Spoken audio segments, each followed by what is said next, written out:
Hello and welcome to the Scatterable channel, and today I want to show you my brand new $750 gaming PC dubbed the Chief, which is an all-in-one, no compromises gaming, streaming, and editing gaming computer for those of you who want to celebrate the Master Chief Collection coming out on Steam.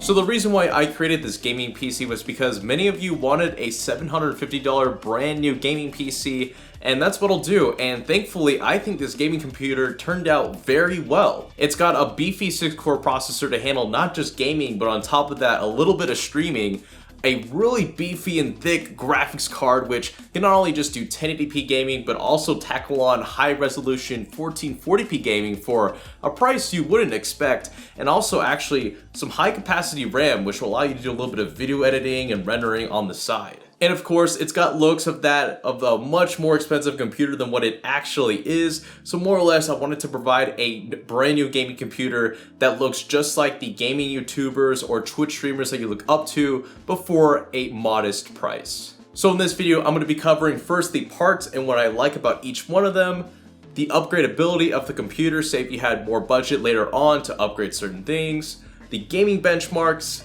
the streaming benchmarks, the editing benchmarks, and then finally closing out with the pros and cons of this $750 gaming PC. So if you enjoy PC build videos like this, then definitely subscribe to the Scatterable channel. This is the first of many gaming PC build videos to come. I'm just gonna pretty much load them all out for the summer in multiple different ranges of price and budgets. So definitely subscribe if you wanna see a summer full of gaming PC build videos. And of course, you wanna help out the video, then totally like the video so we can get more exposure of this really cool gaming PC build in the algorithm. And not just for that, but also do it for my man, Master Chief. I've grown up with this man, and I think we need to celebrate the fact that Spartan 117 is finally meshing with the world of the PC Master Race. So, like the video. Thank you. Yes, yes. But side note though, I just want to give a thank you to all of you guys who make these build videos possible, because they're a lot of fun and I enjoy making them, especially for you guys who want to get into the world of PC gaming for the most bang for your buck. But now, a quick message from our sponsor. So if you're going to be building a gaming PC, say for the Master Chief Collection, and you want to share your Forge World map, say on a dedicated website, but you want to know how to actually make one, then I'd consider checking a look at bookmark.com. They're a really easy to use website maker that use the integrated AI assistant Ada, which can easily batch up a website for you in really like a matter of minutes. You can simply give it a few answers to some questions and it'll create a website that you want in a really short amount of time. And thankfully, you don't need to be a JavaScript expert to modify the website, since Bookmark is really noob friendly. And on top of that, it's a really affordable website builder, and I definitely recommend you check it out. So if you want to learn more about bookmark.com, check the link at the very top of the description. So what is inside the Chief? Well, first I want to say that every product you see in this video will be linked in the description below, so you can go ahead and get straight away to building this really awesome gaming computer yourself if you want to. So for the processor, I chose the Ryzen 1600. So I really like this processor because it's $120, has 6 cores, 12 threads, which is going to allow you to do more than just gaming. It can allow you to do a little bit of editing and streaming on top of your computer thanks to those extra cores for such an incredible price. I chose it over the Ryzen 2600 because the Ryzen 2600 is $30 more expensive, which allowed us to use that extra budget in another crucial part of this computer, as you'll see later on. Next, for the motherboard, I chose the ASRock Steel Legend B450M. I really like this motherboard not only because it looks really cool, but it's $90, which is actually kind of a stealer deal for a micro ATX motherboard with the scale of this. It's also got a lot of RGB on it, not just on the motherboard, but it has two 5V and 12V RGB ports on here, so you can do all the RGB with your computer with LED strips or RGB fans or an RGB controller. This motherboard can support all of that, and of course it allows us to overclock the Ryzen 1600 as well. Now if you're wondering where that extra $30 that I saved with the processor is going towards, going towards the Corsair Vengeance Pro RGB RAM, which is rated at 16 gigabytes. Now, I really like this choice because one of the main points of this computer was to allow you to do editing, and extra RAM will allow you to do that. Having 16 gigs will actually give you more FPS to a dramatic degree, so really all this is for you guys who want to do video content creation, streaming, or any heavy multitask operations that require a lot of RAM, because we know how greedy Chrome can be with their RAM usage. And now for one of my favorite parts of this build, I have the GeForce GTX 1660 Ti. Now this is $280, and this is the card that's going to allow you to do full unlimited 1080p gaming at ultra settings on top of high resolution 1440p gaming at about 60 frames per second. This I think is a really underrated card and actually provides the most value out of the whole Turing lineup of graphics cards. So I really recommend this, especially for a $750 mid-range gaming PC like this. It's got 6 gigs of RAM, a really thick heatsink, which means that all the heat that could be dissipated from the chip is going to be easily given out, since it's literally a 3-slot card, which will allow you to actually do some pretty decent overclocking for even more gaming performance. Now for the SSD, I don't have it here with me, I chose an Inland 480GB SSD. Now when you look at SSDs that are below $50, most of them are entry-level SSDs with really basic speeds. But if you want the full, super quick, snappy SSD experience for under $50 that gives you a high amount of storage, I would look at this one because it has near flagship level speeds for a really low price. And also the boot up speed is 26 seconds, which is pretty fast for an SSD of this caliber. So I definitely recommend it. And it's gonna hold about 7 to 10 Steam games, of course, depending on the size. So for the power supply, I chose the Gigabyte P650B 80 Plus Bronze power supply. Now this is rated at 650 watts, which is actually way more than what this system is going to be drawing, but I chose to get a bigger wattage power supply for those of you who want to say upgrade the graphics card or processor in the future to something that's going to take in more wattage, and the extra 150 volts that this power supply is going to give you is going to allow you to get some headroom for those new components, so you won't need to upgrade the power supply later on. And for the case, I chose the NZXT H500. This is a really spectacular $70 case, not only just because it has a great build quality, many noob-friendly features whenever you're building in it for the first time, but it's got that just iconic, really refined NZXT simple look that is going to make your computer look like it's actually worth more than what it really is. So I definitely recommend it for first time builders, and of course it's for $70. It's a fantastic deal and I really recommend it. But if you see, there's a skin on top of that.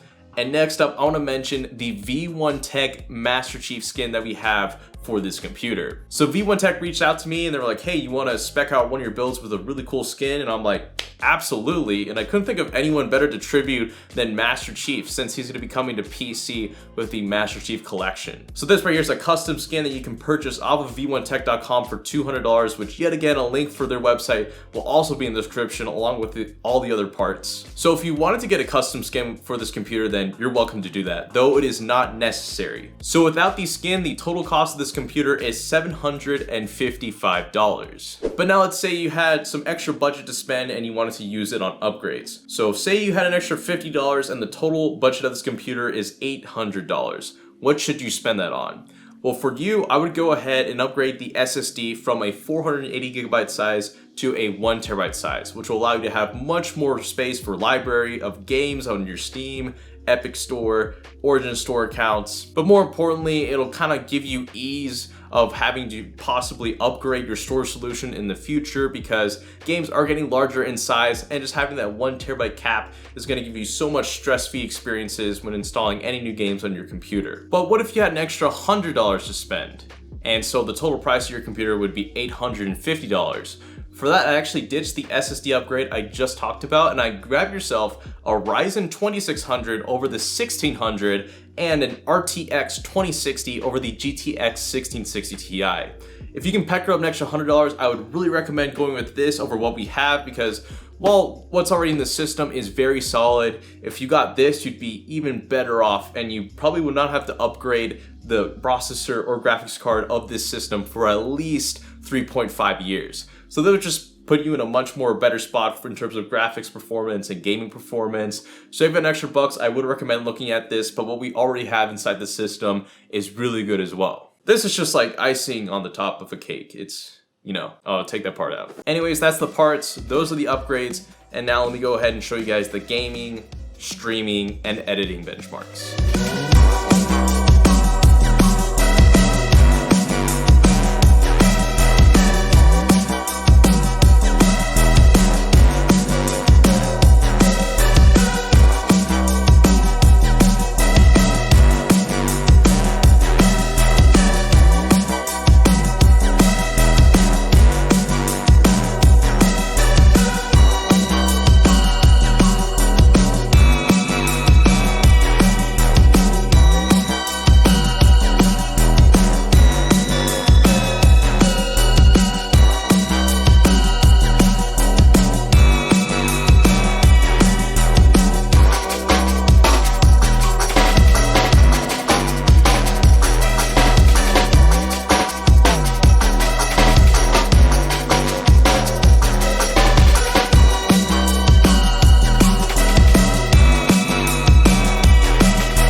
So let's go ahead and close out the video with the pros and cons of this $750 gaming PC, and ultimately, if I truly recommend it. So I'm actually going to start with the cons because there's two things I would kind of take note of with this computer. So one thing I did notice with this GeForce GTX 1660 Ti, specifically this model, is that even though it is a triple slot card, it has 3 different output ports on the card itself, that being a DVI, HDMI, and DisplayPort, which will allow you to do a triple monitor setup, but that's kind of inconvenient because you have to have 3 different cable types. And really, when you compare it to, say, an RX 580, where it's a cheaper card but has like up to 4 display ports, really, I find it kind of weird if you want to do like a multi-monitor setup with this card because the support for that isn't the best. So if you're planning to do a multi-monitor setup, I will look at getting a different brand of card with, say, a better like 3 display ports or, you know, multiple DVI ports. Just not this. But if you're going to be working with a single monitor, then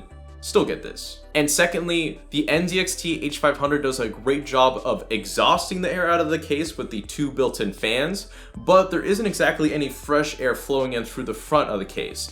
So if you had extra budget, I would actually go ahead and get 2 more fans to push fresh air through the case, even though it's not that much of an issue with this computer since a lot of the components in it are low wattage and low heat. But just to be safe, if you wanted to have a complete system, having 2 front case fans would make the system very complete. But as far as the pros goes, I'm pretty sure the benchmark speaks for themselves. This is an all-in-one gaming computer with fantastic gaming performance, some pretty surprising streaming performance, especially if you're going to be doing it on the system itself without a capture card, and of course, some pretty respectable editing benchmarks, especially when compared to my own Ryzen 1700X 32GB system. So that is it for my $750 gaming PC build video. If you enjoyed it, please hit that like button. That is much appreciated. Yes, much appreciated. So thank you so much if you do that. And of course, if you like these tech videos, definitely subscribe to the Scatterable channel. I'm here for the summer for you guys to put out really cool content. So if you want to board upon the train for that, then definitely hit that subscribe button. And don't forget, later on, I'll be showing you guys a tutorial video on how to build this specific computer next weekend. And then after that, I'll be showing you guys a little setup along with the computer if you want to get a full-on gaming keyboard, mouse, monitor, all that good stuff, in addition to the computer. Anyways, that is it for the video, and this is the Scatterable channel. Signing out.